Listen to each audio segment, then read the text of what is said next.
วัดสายหินเจ้ากราบนมัสการพระครูบาดิกาสมัครญาณสีโลรองเจ้าวาดวัดสายหินเจ้าเจริญพรนะพิสมัยแล้วก็สวัสดีสวัสดีนมัสการสวัสดีน้อยตัวดีไอ้หนุ่ยสว่างเมฆสวัสดีพี่หนันเจสซี่เจ้าสวัสดีคุณผู้ฟังที่กำลังฟังรายการธรรมะใครเครียดอยู่ในขณะนี้นะเจ้าอันนี้ทีมงานธรรมะใครเครียดของเรากับมาพบปะกับคุณผู้ฟังเหมือนเช่นเคยทุกวันเสาร์และก่อนอาทิตย์3 ทุ่มถึงเที่ยงคืนนะเจ้าโดยมีพระเจ้าพิสมัยสุริยดอนเจ้ามาเป็นผู้ดำเนินรายการในช่วงนี้เพื่อไม่ให้เสียเวลาเนื้อเจ้าเป็นผู้ฟังเตรียมเพลงเอาไว้เนื้อเจ้าวันนี้เราซับดีเรียบร้อย053 226 ดีแล้วก็นิมนต์การสมาก่อนเจ้าสิบนิ้วขอนอบน้อมก้มกราบแด่องค์สมเด็จพระสัมมาสัมพุทธเจ้าพระพุทธพระธรรมพระสงฆ์ตลอดถึงพระอรหันต์ผู้บรรลุธรรมและห่างไกลจากกิเลส10 นิ้วขอกราบถวายความเคารพพระมหาเถรานุเถระผู้มีคุณูปการทุกรูปมีหลวงพ่อพระครูโคสิปริยัตยพรหลวงพ่อพระครูสมุวิศวัตวรกิจโจหลวงพ่อเจ้าวาดวัดฝ่ายหินหลวงพ่อผู้อำนวยการสถานีวิทยุพุทธศาสนาและวัฒนธรรมที่เมตตาธรรมอย่างสูงแล้วก็นมัสการครูบาอาจารย์ทุกรูปเนื้อเจริญพรพ่ออาจารย์7 สีการนมัสการครับเจริญพรนาพิสมัยหัวหน้าธรรมะคลายเครียดเจ้านมัสการเจ้าเจริญพรพ่อลุงหนุ่ยครับผมสังครับเจ้าแล้วก็ท่านผู้ฟังทางบ้านทุกท่านเด้อตลอดพระน้อยตัวเนาะเขาเจริญพรนอบน้อมพระเถรานุเถระทุกรูปทุกโกทุกองค์ครับเป็นจำเนน้อยทุกโกทุกองค์ครับผมการมาสการท่านอาจารย์พระครูสมุวิศวัตรกิจโจครับเมื่อการเวลาลำบากกระเช็ดครับผมการมาสการท่านอาจารย์พระครูบริการมาครับผมเจริญพรพระลุงหนุ่ยอาจารย์ได้รับนะครับมีชีวิตสมัยครับผมครับหนักเจ็ดสีครับบริการเลยครับข้าเชื่อทุกท่านทุกคนนะครับผมครับที่มาแล้วนะครับครับผมครับก็กราบนมัสการท่านพระคุณเจ้านะครับท่านพระครูสมุวิศวัตรวรกิจโจครับเจ้าอาวาสวัดป่าหินและผู้อำนวยการสถานีคลื่น104.50 เมกะเฮิรตซ์นมัสการท่านพระครูบาดิกาสมัครญาณสีโรนะครับเจริญพรพ่ออาจารย์แล้วก็สวัสดีครับพี่พิสมัยสุริโยดรหัวหน้ารายการธรรมะไขเครียดนะครับเจ้าสวัสดีเจ้าครับสวัสดีไปยังไอ้หนุ่ยเนาะหนุ่ยสว่างเมฆนะครับครับผมดีครับนะครับและสวัสดีไปยังพี่น้องครับที่อยู่รับฟังอยู่ทั้งบ้านและทั้งสถานีคลื่น104.50 เมกะเฮิรตซ์ทุกคนทุกท่านนะครับ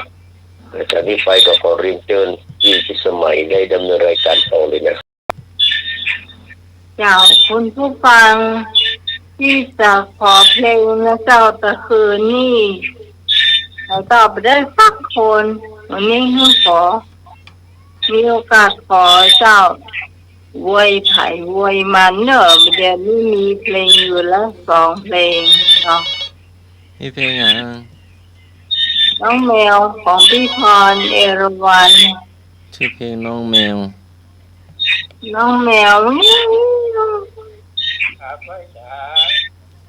ฉันจะมันแค่กี่โลครับผมฮัลโหลโยมพระเอกน้อง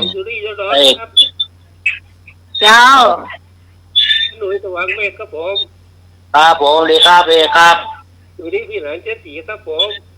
บริการเอกครับวันนี้ขอฟังเพลง สุพลสุบัติเจริญยังใหม่ในฝันครับผม ครับ ใหม่ในฝัน ครับ ครับ เห็นในคืนนี้ตันสิงเนาะเอาตอบออกเลยนะ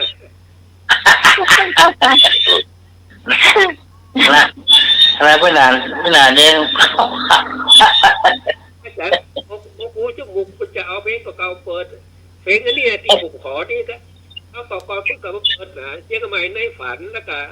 น้ำตาลาเวียงแล้วก็แล้ว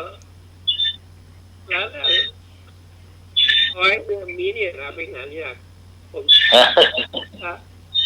ถ้าโกงเก็บหอยอีกเพลงนะนี่ผมขอเชียงไปในฝันคืนนี้นะครับ เจ้า ขอบคุณครับผม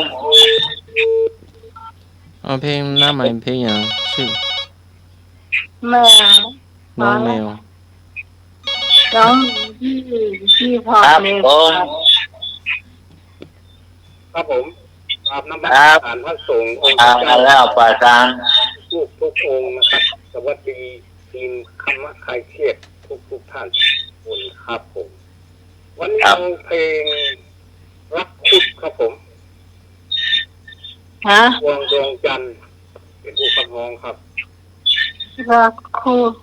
มาพูดหน่อย ของพุ่ม จะคืนนี้สารจริงหรอ ฮะ จะคืนนี้สารจริงหรอ ครับผม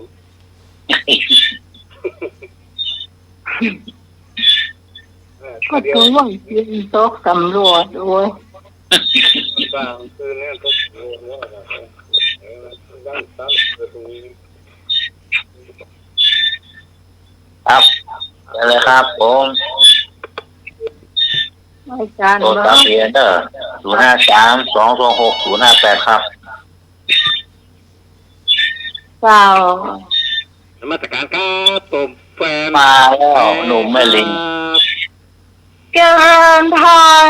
วันนี้เอาเพลงที่ม่วนเลยเนาะครับ ครับ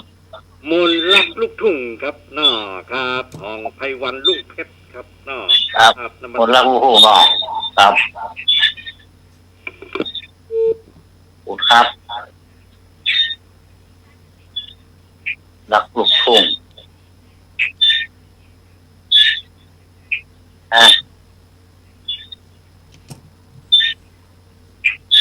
เป็นอย่าง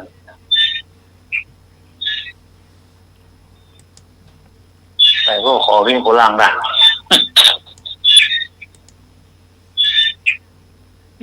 ก็ได้อะอะไรเขาจะเปิดให้ฟังนะ